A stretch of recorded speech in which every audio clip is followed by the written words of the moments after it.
Welcome to your new video aspirants. آج ہمارا topic role of civilization in development of human personality in community. Islamic civilization کا جو role ہے human personality کو develop کرنے میں اور ایک اچھی کمیونٹی بنانے میں وہ کیا ہے اور وہ کیسے رول پلے کرتی ہے، وہ آج ہم دیکھتے ہیں. فرسٹلی اسلامک سویلائزیشن، جیسے میں نے پہلے بھی بتایا کہ قرآن اور حدیث پہ ڈپینڈ کرتی ہے. ان کا فرسٹ ایلیمنٹ جو ہے وہ قرآن اور حدیث ہے. قرآن میں جب اللہ تعالیٰ فرماتے ہیں کہ ہیومن ڈیولپمنٹ ایسے ہوتی ہے کہ کچھ زمین جو ہوتی ہے وہ زرخیز نہیں ہوتی، جس میں ہے وَتَرَى الْأَرْضَ حَامِدَةً فَإِذَا أَنزَلْنَا عَلَيْهِ الْمَاءَ اهْتَزَّتْ وَرَبَتْ وَاتَّبَعَتْ مِنْ كُلِّ زَوْجٍ بَهِيجٍ. Which means and you see the earth is still, but we send down water it, and it vibrates and swells and grows all kinds of lovely pears.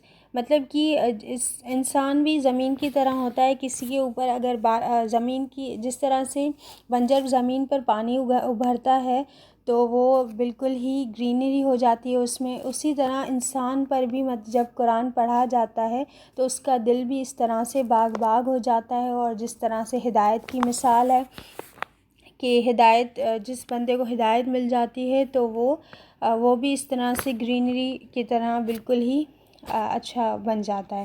تو اس آیت سے اور اس قرآن مطلب کہ اس کا مقصد یہ ہے کہ قرآن جو ہے وہ انسان کی ڈیولپمنٹ کرتا ہے اور اس کی جو پرسنل اور کمیونٹی کی بھی ڈیولپمنٹ کے لیے. فرسٹلی قرآن بہت بڑا، اگر اس کو ہیومنس کو قرآن سنایا جائے، اور قرآن کا ویسے بھی موضوع انسان ہر کتاب پڑھتا ہے لیکن قرآن مجید نہیں پڑھتا.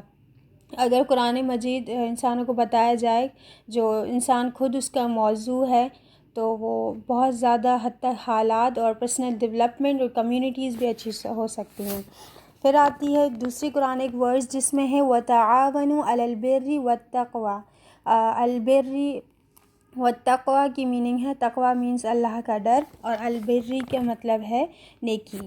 ٹھیک ہے، اگر کوآپریٹ کرے انسان with one another in goodness and righteous، مطلب کہ اگر کوآپریشن سے چلے نیکی اور اللہ کے ڈر کے ساتھ تو وہ مطلب کہ کامیاب ہو جائیں گے. ٹھیک ہے، تو قرآن ہمیں یہ کہتا ہے. پھر نبی صلی اللہ علیہ وسلم کی ٹیچنگز حدیث سے کیا ثابت ہوتی ہیں؟ پروفٹ محمد صلی اللہ علیہ وسلم emphasized building a just and ethical society based on mutual respect, compassion and knowledge. مطلب کہ ایک دوسرے کی ریسپیکٹ کرنا بھی کوآپریشن میں آتا ہے، جیسے ابھی ہم نے آیت میں پڑھا. پھر کمپیشن اور نالج، اگر انسان مطلب کہ ہیومنس کو نالج ہوگی دین کی اور کس طرح اخلاق کی، ہر چیز کی، تو وہ کوآپریٹ بھی ایزیلی کر سکتا ہے.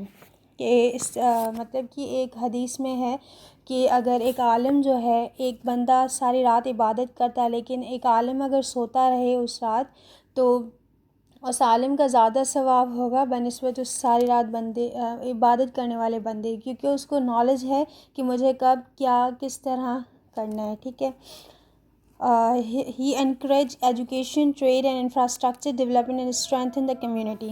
تو نبی صلی اللہ علیہ وسلم نے انکریج کیا ہے کس چیز سے کہ ایجوکیٹڈ ہو. جو بھی کمیونٹی اگر سکسیزفل ہونا چاہتی ہے اور ڈیولپ ہونا چاہتی ہے تو وہ ایک ایجوکیشن کی طرف جائے، ٹریڈ کی طرف جائے اور اپنا انفراسٹرکچر جو ہے وہ ڈیولپ کرے، اور اس طرح سے ان کی جو کمیونٹی ہوگی وہ اسٹرینتھن ہوگی. اگر ہم ویسٹ کی طرف دیکھیں تو وہ بھی یہی کام کرتے ہیں، تبھی وہ ایک ڈیولپڈ نیشنز ہیں یا ڈیولپڈ ان کا کلچر ہر چیز ڈیولپڈ ہے. پھر آتے ہیں civilise pillars of personality and community development. کون کون سے پلرز ہیں؟ سب سے پہلے ایجوکیشن، سیکنگ ایجوکیشن، نالج. ٹھیک ہے، پھر آتا ہے بلڈنگ انسٹیٹیوشنس، اور پھر پریکٹسنگ ایتھیکل کنڈکٹ کو پریکٹس کرنا، اور اکنامک پراسپیرٹی اور سوشل ہارمنی. یہ پلرز ہیں جس میں پرسنالٹی ڈیولپمنٹ، ظاہری بات ہے ایک انڈیویجول سے ہی کمیونٹی اور سوسائٹی بنتی ہے. تو پرسنالٹی ڈیولپ ہوگی تو کمیونٹی آٹومیٹیکلی اس کے ساتھ ڈیولپ ہو جائے گی. That's all for today. Thanks for watching our channel. If you like our video, then like, comment and share.